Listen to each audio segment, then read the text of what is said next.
चाकणकर, दुसरा आहे नामकर्ण आवारे आणि तिसरा आहे ललित पोफळे. पण माझं पुन्हा पुन्हा म्हणणं आहे की याच्यातला नामकर्ण आवारे ही महत्त्वाची कडी आहे. ती का महत्त्वाची कडी आहे त्याची कारणं सांगितली पाहिजेत.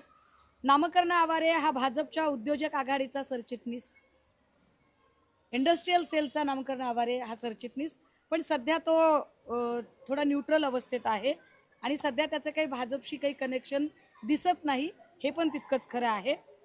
जगदंब पतसंस्थेमध्ये कॅप्टन खरात हा 2018 ते 2024 या काळात चेअरपर्सन होता.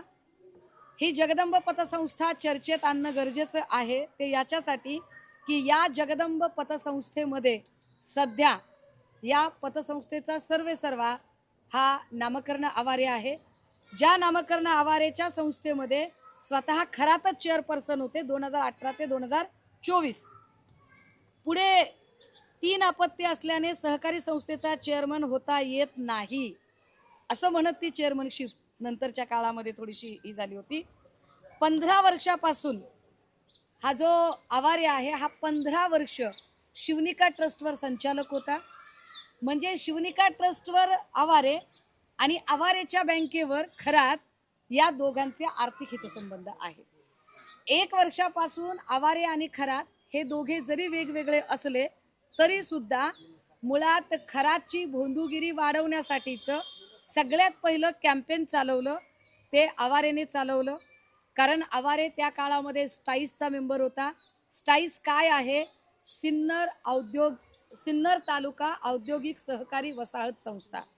ही सिन्नर तालुका औद्योगिक सहकारी संस्था, या संस्थेमध्ये जे 400 उद्योजक आहेत त्या 400 पैकी 12 उद्योजकांची मिळून एक संचालक कार्यकारिणी बनते. त्या 12 पैकी एक हा आवारे होता. आवारेने त्याला बसायला जागा करून दिली खरातला.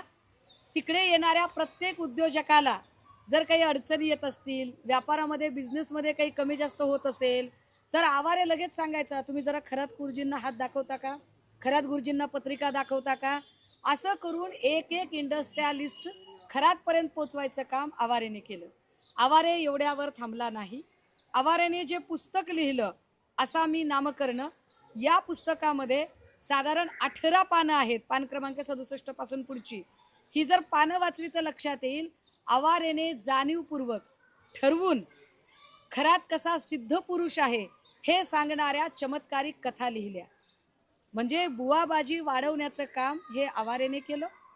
त्या सगळ्या सुरस कथा लिहून कुठल्या तरी विधवेला कसा गुण आला, कुठल्या तरी म्हातारीला कसा गुण आला, कुठल्या तरी माणसाला कसं धंद्यामध्ये यश मिळालं, अशा सगळ्या प्रकारच्या सुरस चमत्कारिक कथा या आवारेने लिहिल्या. आवारेने वेगवेगळ्या यूट्यूबर्सना सांगून, वेगवेगळे जे ब्लॉगर असतात जे पर्यटन स्थळांची माहिती देतात त्यांच्याकडून हे मंदिर हेमाडपंथी आहे असा एक प्रचार सुरू केला. मुळात हेमाडपंथी मंदिर हे अष्टकोनी असतं. ईशान्येश्वर मंदिर हे साधं चौकोनी मंदिर, अगदी आत्ता आलेलं मंदिर. परंतु या मंदिराला स्वयंभू बनवणे, या मंदिराला हेमाडपंथी ठरवणे, या मंदिराचा प्रोपोगंडा करणे, या मंदिरात मोठमोठ्या नेत्यांची उठबस करणे, या सगळ्यांमध्ये जो सगळ्यात महत्त्वाचा हात आहे तो नामकर्ण आवारेचा आहे.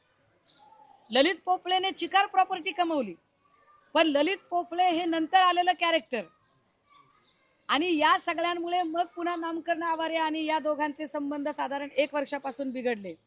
जेव्हा नामकर्ण आवारे पत्रकारांना किंवा सगळ्यांना सांगतोय की मी 1 वर्षापासून त्याच्याकडे लक्ष देत नाही किंवा माझा आणि त्याचा संबंध नाही, तर मग जर संबंध नाही तर नामकर्ण आवारेने तेव्हाच खरात हा भोंदू आहे, खरात चुकीचं वागतोय, खरात बायकांचं शोषण करतो, ही गोष्ट नामकर्ण आवारेने पुढे का आणली नाही? कारण नामकर्ण आवारे आणि खरात हे दोघेही सारखेच पापाचे भागीदार आहेत. विशेष गोष्ट, या तीर्थक्षेत्राला क वर्गाचा दर्जा 2018 मध्ये मिळाला. 2018 मध्ये मिळाला दर्जा. आत्ता मात्र वेबसाईटवर ती माहिती दिसत नाही, पण 2018च्या यादीमध्ये या क्षेत्राला तीर्थक्षेत्राचा दर्जा देण्यासाठी कोण कोण लोक होते हे सुद्धा एकदा बघितलं गेलं पाहिजे. सिन्नर जे मी स्टाईल्सची जी सगळी माहिती सांगते त्याच्यानंतर या खराचं आजही म्हणजे खराची जागा आणि आवारेचं दुकान अशी परिस्थिती आहे। सिन्नर गावातलं हार्डवेअरचं दुकान आजही आवारेचं दुकान आहे आणि खराच्या जागेत आहे। आत्ताही एकत्र संबंध आहेत। या 31 मार्च 2018 ला हा क वर्गाचा दर्जा आहे, हे मी विसरून जाईल। आणि हे कुणाच्या काळात झालेला आहे तर 2018 साली महाराष्ट्राचे पर्यटन मंत्री जयकुमार रावल होते। जयकुमार रावल यांच्या कार्यकाळामध्ये 31 मार्च 2018 ला या मंदिराला क वर्गाचा पर्यटन दर्जा मिळालेला आहे।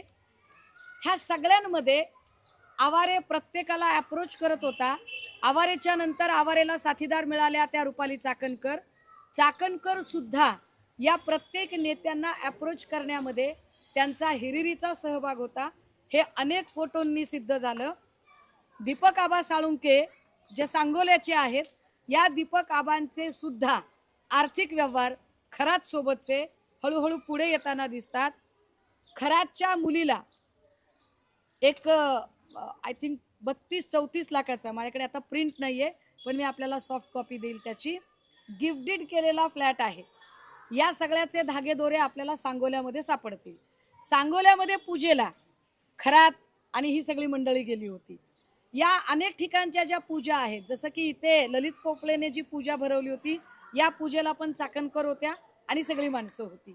आता ही सगळी जी माणसं आहेत जी खराचं भोंदूपणा आणि ते प्रस्थ वाढवण्यासाठी जाणीवपूर्वक मदत करत होती, मी शब्द वापरतेय जाणीवपूर्वक, खरातला कुठलीही सिद्धी प्राप्त नाही तरी सुद्धा खराचं प्रस्थ वाढवण्यासाठी नामकर्ण आवारे किंवा चाकणकर ही सगळी माणसं जे काही प्रयत्न करत होती, ही सगळी माणसं गुन्हेगार ठरतात। आता एवढे सगळे पुरावे देताना काल चाकणकरांच्या वतीने एक कोणीतरी वकील, कोणी काय माणूस तो काय, त्या माणसाचं असं म्हणणं पडलं की चाकणकरांनी ऑलरेडी खेमनरला पत्र दिलं होतं आणि चाकणकरांनी सांगितलं होतं की त्याने मोगम माहितीच्या आधारे केलेलं आहे म्हणून त्याचं वर्तमानपत्र बंद व्हावं, असं एक पत्र त्यांनी अधीक्षकांना दिलं। पण आमचा पुन्हा एक प्रश्न आहे, चाकणकर बाईंनी असंच एक पत्र अधीक्षकांना द्यायला हवं होतं की खराच्या संबंधाने मला माहिती प्राप्त होत आहे आणि खराची चौकशी करा, काय खरात खरंच महिलांचं शोषण करतो का त्याची चौकशी झाली पाहिजे, असं पत्र चाकणकरांनी पोलीस अधीक्षकांना का दिलं नाही त्या काळात? चाकणकरांना सगळी परिस्थिती माहीत असताना चाकणकरांनी गुन्हेगाराला पाठीशी घातलं, एवढं सगळं सत्य असताना आता मला प्रश्न पडतोय की SIT अजूनही चाकणकरांना चौकशीला का बोलावत नाही? जेव्हा माध्यमांकडून माहिती मिळते की चाकणकरांना समन्स गेलेलं आहे पण चाकणकर मी महिला असल्या कारणाने प्रवास करू शकत नाही अशी माहिती आम्हाला माध्यमांकडूनच कळते, मग तुम्हाला दर 15 दिवसाला जेव्हा तुम्ही नाशिकला जात होतात तेव्हा तुम्ही महिला नव्हतात का? आयोगाची सगळी महत्त्वाची कामं सोडून जेव्हा तुम्ही नाशिकला जात होतात तेव्हा तुम्हाला हे कारण पुरेसं नव्हतं का? त्यामुळे चाकणकरांची चौकशी करणार आहात की नाही? आणि जर चाकणकर जर समन्सला अशा पद्धतीने उत्तर देत असतील तर याचा अर्थ हा SITचा अवमान आहे, हा कर्तव्यदक्ष अधिकाऱ्यांचा अवमान आहे। काय कर्तव्यदक्ष अधिकारी हा अवमान सहन करत आहेत का?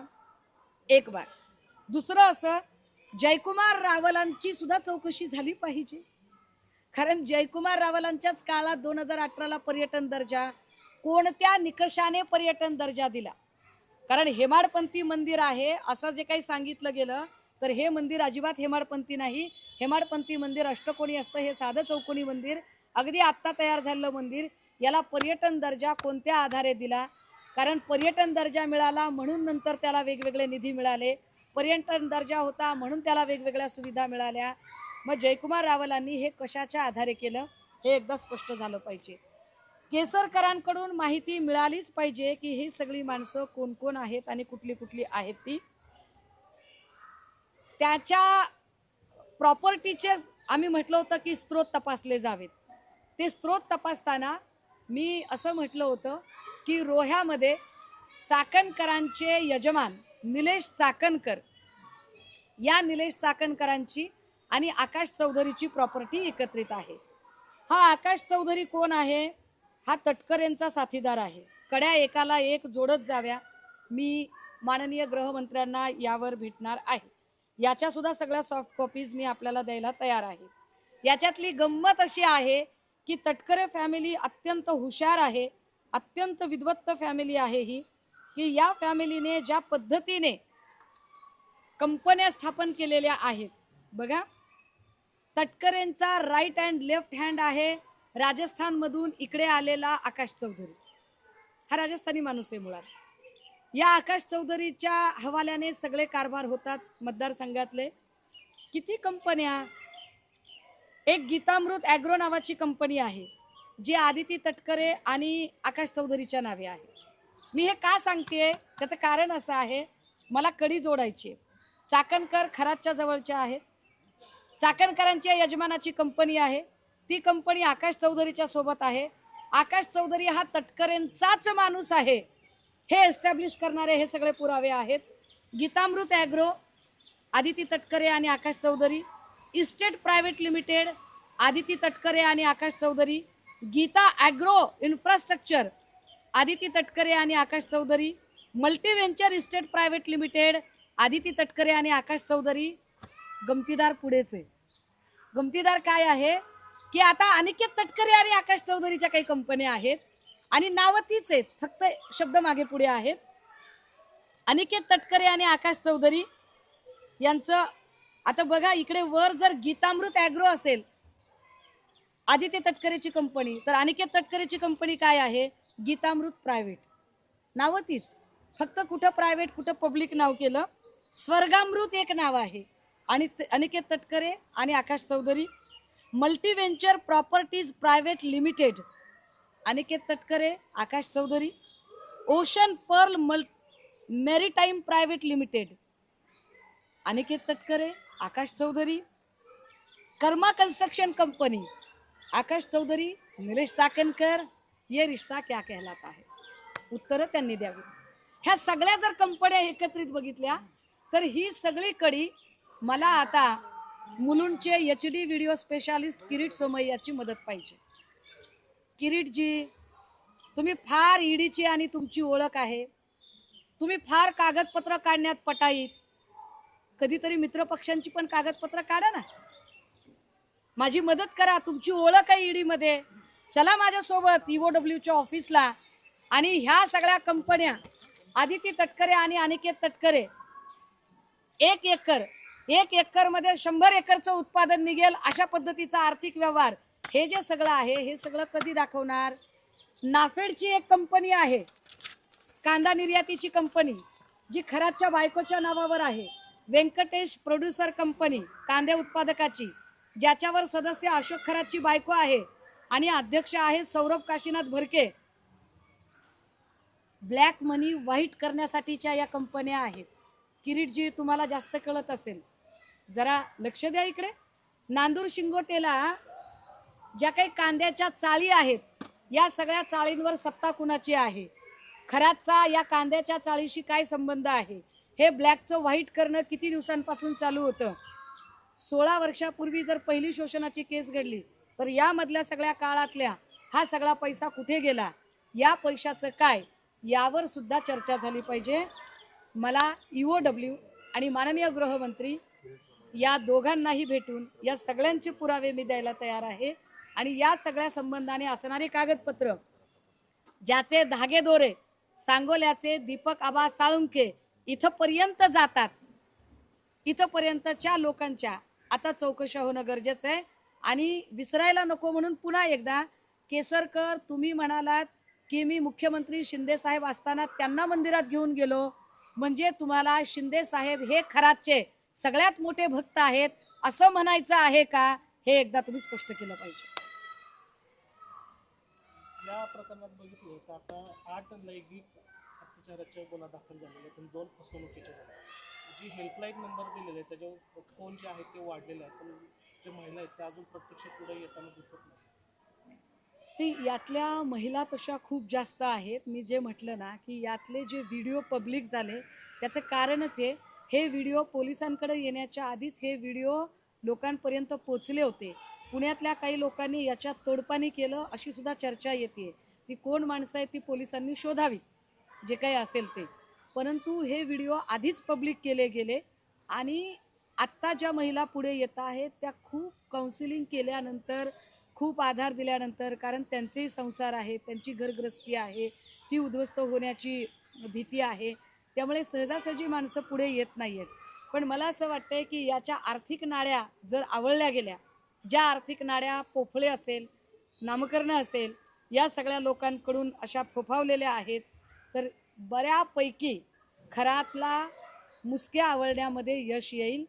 कारण खरातने एवढं सगळं केलं, खरात 15-16 वर्षापासून शोषण करत होता, त्याला कारण ही शोषणाची यंत्रणा, चमत्काराचं त्याला सिद्धिपुरुष सिद्ध करणं, हे काम नामकरण आवारेने केलं होतं. त्यामुळे आवारेला तात्काळ ताब्यात घेणं गरजेचं आहे आणि चाकणकरांची सुद्धा चौकशी होणं तितकंच गरजेचं आहे. ललित पोपळे याच्या विरोधात गुन्हा दाखल करण्याची काल प्रक्रिया सुरू होती. अचानक ते गुन्हा दाखल करायचं थांबवलेलं अशी माहिती येते. आणि ललित पोपळेची चौकशी का होत नाही, कोण पाठीशी घालतो? नाही, म्हणूनच मी म्हटलं की ज्या अर्थी अजूनही चाकणकरांचे एवढे रिलेशन पुढे आल्यानंतरही चाकणकरांची चौकशी होत नाही, चाकणकरांना बोलावलं जात नाही, ललित पोपळेवरचा गुन्हा दाखल होता होता थांबतो, किंवा या ज्या काही प्रक्रिया आहेत, किंवा समन्स तोंडी देणं हा तर प्रकार मी पहिल्यांदाच ऐकला की तोंडी समन्स वगैरे, हे जे काही सगळं आहे, आमच्या आता माननीय मुख्यमंत्र्यांना स्पष्ट प्रश्न आहे. मुख्यमंत्री महोदय, आपल्याला खरंच हे प्रकरण लॉजिकल एंडला न्यायचं आहे की फक्त मित्रपक्षांना चेकमेट करायचं आहे? याचं उत्तर आता मुख्यमंत्र्यांनी दिलं. एसआयटी कडून जे काम सुरू आहे कुठंतरी संशयच आता एसआयटी वरती येतोय. एकीकडे ललित पोपळेला वाचवलं जात आहे असा आरोप होतोय. वेगवेगळे संशय जे आहेत ते एसआयटी कडेच आता. एसआयटी बद्दल मागच्या 2 ते 3 पत्रकार परिषदेमध्ये मी दुर्दम्य आशावाद व्यक्त केला, परंतु जी गती तपासाची आहे ती म्हणावी तशी अजूनही पुढे दिसत नाही. एसआयटी ज्या कामासाठी, आणि जर एसआयटीला असं वाटत असेल की महिला लैंगिक शोषण एवढाच माझी व्याप्ती आहे आणि त्याच्या पुढे मला अजून काम करणं शक्य नाही, कारण हेच खूप मोठ्या जास्त केस आहेत, तर याच्यामध्ये CIDचा नक्की प्रवेश झाला पाहिजे आणि CIDने ही केस आपल्या हातात घेतली पाहिजे. 1 वर्षापूर्वी पुण्यातील काही लोकांनी या प्रकरणात तडजोड केली असं बोलता बोलता तुम्ही म्हणाला. नेमकी कुणीही तडजोड केली, कशी तडजोड ती झाली? कुणी तडजोड केली हे मला वाटते नाशिकचे पोलीस अधिकारी जास्त चांगलं सांगू शकतील. त्या नाशिकच्या पोलीस अधिकाऱ्यांचं नाव मी ऑलरेडी SITला लेखी पद्धतीने कळवलेलं आहे. म्हणजे पोलीस पण सहभागी आहेत का या तडजोडीत? याच्यामध्ये अत्यंत वरिष्ठ स्तरावरचे पोलीस अधिकारी सहभागी आहेत. वरिष्ठ स्तरावरच्या पोलीस अधिकाऱ्याकडे 2 वर्षापूर्वी प्रकरण गेलं होतं. त्यांनी ह्या प्रकरणावर FIR करण्याच्या ऐवजी हे प्रकरण काउन्सिलिंगसाठी आयोगाकडे पाठवलं, पण आयोगाकडून एका मध्यस्थाच्या मार्फत हे प्रकरण रफादफा करायचा प्रयत्न झाला, अशी जी प्राथमिक माहिती मिळते. ती सगळी माहिती आम्ही पुन्हा पुन्हा SITला म्हणतोय की क्रॉस चेक करा, तपासून घ्या. ते तोडपाणी करणारे कोण होते ते सुद्धा तपासून घ्या तुम्ही, आणि या सगळ्यांवरती जरा तपास वेगात होऊ देत.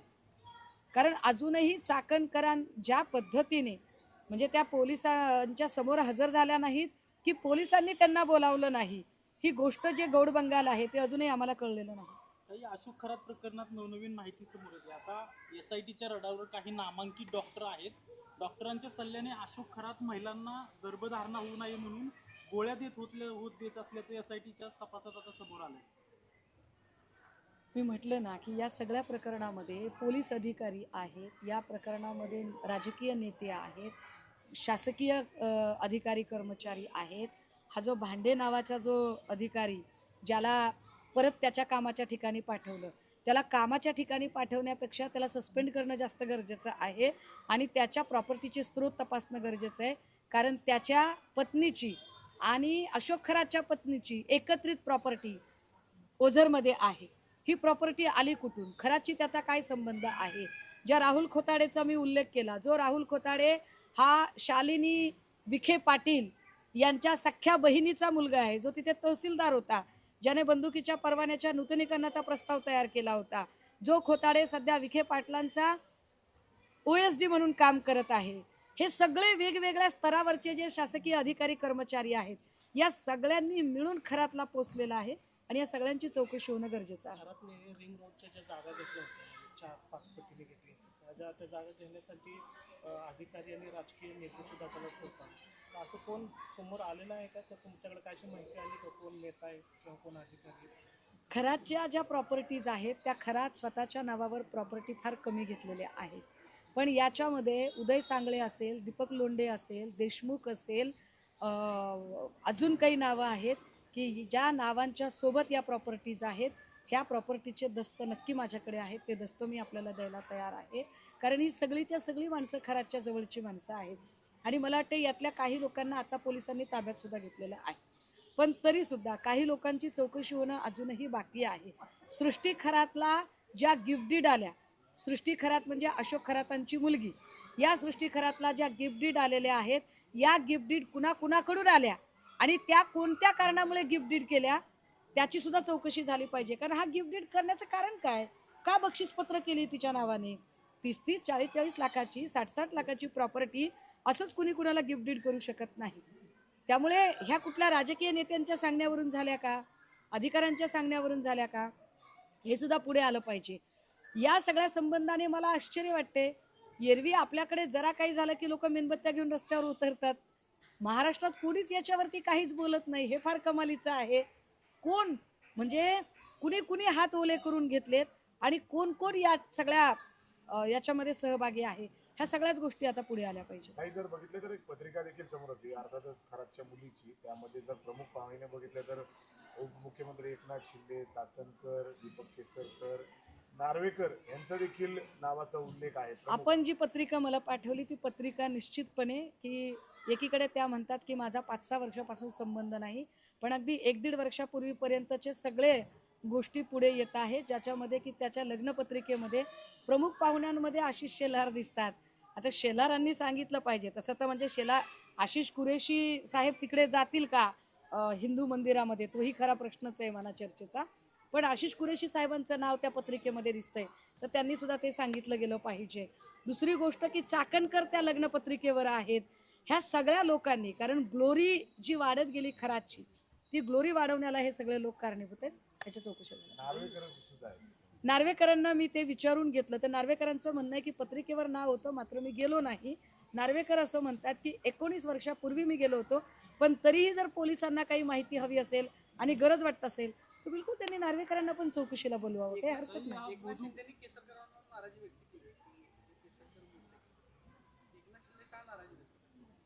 नाही, मी तर म्हटलं ना की केसरकर जे काही बोलले, केसरकरांना हे सुचवायचं होतं का की अहो मी तर फक्त मीडिएटर आहे, परंतु खरातांचे परमभक्त एकनाथ शिंदे आहेत, हे उजेडात आणण्यासाठी जाणीवपूर्वक केसरकर बोलले आहेत का?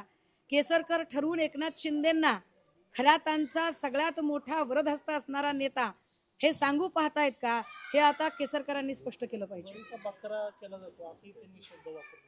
कोण बळीचा बकरा करतंय? त्यांना काय संबंध आहे बळीचा बकरा करण्याचं? इकडे काहीतरी मला वाटतंय त्या गोरेबाई पण म्हणाल्या की मला विनाकारण मध्ये आणलं जाते. कुठल्या मंत्र्या, कुठल्या खात्याच्या मंत्री त्यांना होणार होत्या? कुठला आत्मविश्वास होता त्यांना की मी मंत्री होणारच होते? तुम्हाला काही सटरफटर खात्याचं मंत्रीपद मिळणार होतं काय? कशामुळे मंत्रीपद देतील त्यांना? अख्खी पुण्याची शिवसेना ज्यांनी विकून खाल्ली त्यांना का लोक मंत्री करतील? पण असो, मला हा विषय याच्यावरचा फोकस हलवायचा नाही. हा भोदू बाबा डोअर टू डोअर व्हिजिटला जायचा आणि डोअर टू डोअर व्हिजिटसाठी 5 लाख रुपये घ्यायचा ताई. आणि अमावस्या आणि पौर्णिमाला मोठे उद्योगपती बड्या महागड्या गाड्या त्याला सोबत घेऊन जायसाठी यायच्या. तुम्ही नुसत्या गाड्या म्हणताय. हेमंत गोडसे लोकसभेच्या वेळेला हेमंत गोडसेंना उमेदवारी मिळत नव्हती. हेमंत गोडसेंनी आपल्याला उमेदवारी मिळावी म्हणून खरातला प्रायव्हेट चार्टरने अमित शहा यांच्याकडे घेऊन गेलेला आहे आणि त्याचे सगळे ती माहिती आता पुढे येत आहे. त्यामुळे जे केसरकर जे म्हणतायत की अनेक लोक होते, तर केसरकरांना स्वतःच्याच पक्षातल्या अनेक लोकांना केसरकरांनीच आता स्वतःहून रडारवर आणलेलं आहे. कारण केसरकर म्हटल्यानंतरच आम्ही त्या दिशेने जरा माहिती घेण्याचा प्रयत्न केला. ज्या माहितीत आम्हाला असं कळलं की जो अमित शहा आणि खरात याचा जो फोटो दिसत आहे, हा फोटो त्याच वेळचा आहे जेव्हा हेमंत गोडसेने खरातांना तिकडे नेलेलं होतं. शिक्षण क्षेत्रात देखील याचा दबदबा होता का अशी एक चर्चा सुरू आहे. शालार्थ आयडी घोटाळ्याचा जो विषय आहे, त्या मंत्री असताना त्याच्या खरातच्या भावाला शालार्थ आयडी मिळालेला आहे.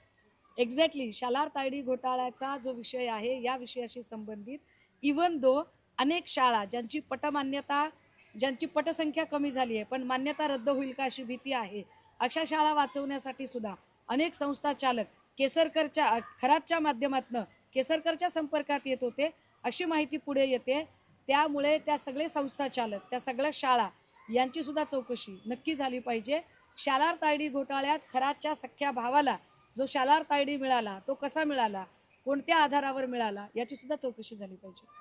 ताई, सातारा जिल्हा परिषदेच्या अध्यक्ष निवडीवेळी जो काही राडा झाला होता त्याच्यानंतर विधानसभेत त्याचे पडसाद उमटल्याचं आपल्याला पाहायला मिळत होतं. आता एकनाथ शिंदेंना कुठंतरी थोडंसं नाराजी दूर करण्यासाठी तुषार दोशींना सक्तीच्या रजेवर पाठवले, तर दुसरीकडे मुंबईच्या आयुक्तपदी भिडेंना बसवण्याचं का सुरू झालं असं.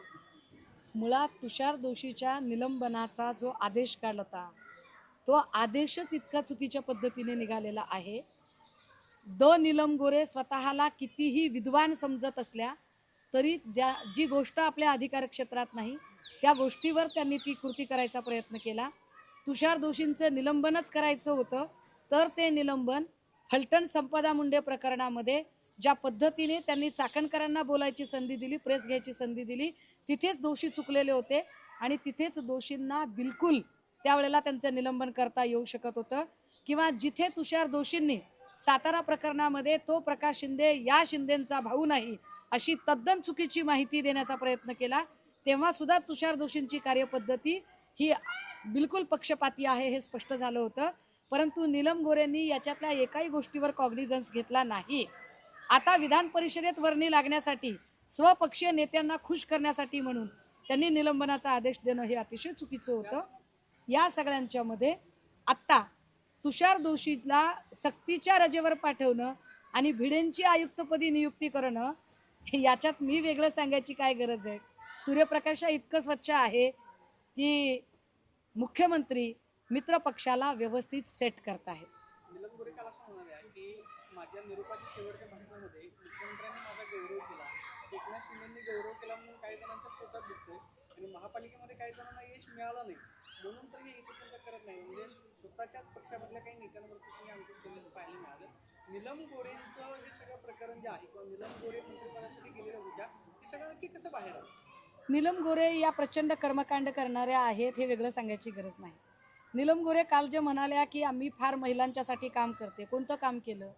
खरातच्या प्रकरणात नीलम गोरेंनी किती पत्रकार परिषदा घेतल्या? मणिपूरच्या प्रकरणात नीलम गोरे कुठे होत्या? बदलापूरचं प्रकरण झालं तेव्हा नीलम गोरेंची भूमिका काय होती? परभणी पाथरीमधल्या सोनपेठमध्ये एका छोट्या बालिकेवर अत्याचार झाला त्यावर नीलम गोरेंची भूमिका काय होती? सासपडेमध्ये जे मुलीच्या बाबत झालं त्यावर नीलम गोरेंची भूमिका काय होती? त्यामुळे नीलम गोरेंनी उगाच मोठ्या मोठ्या गप्पा मारू नयेत. नीलम गोरे असं जर म्हणत असतील की महापालिकेत यश नाही मिळालं म्हणून, तर नीलम गोरेंचा आक्षेप कुणावर आहे? धंगेकरांवर की नाना भांगिरेवर?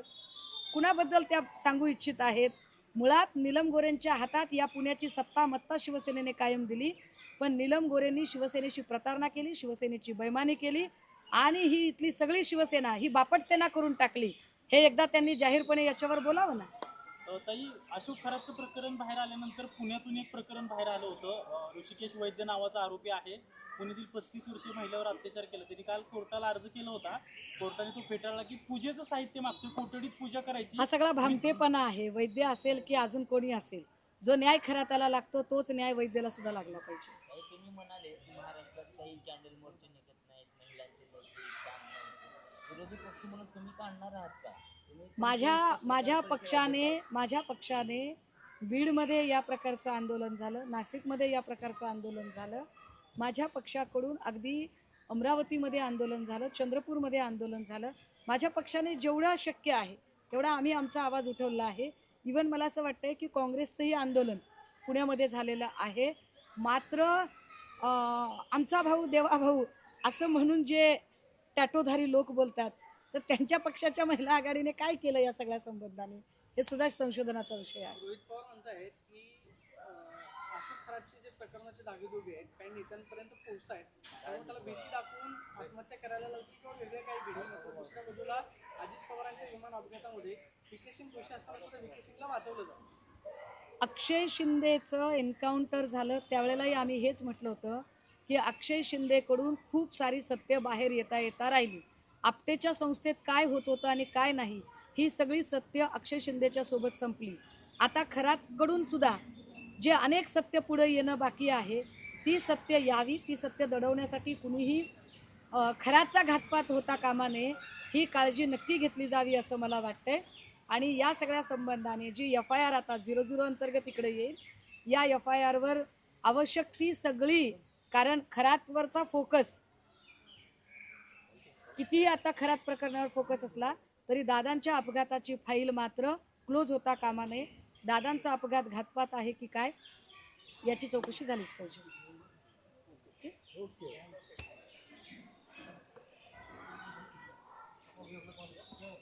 माझ्याकडे त्या प्रिंट नाही, मी तुम्हाला पाठवू. चालू असतो वेबला. बंद होता त्याच्या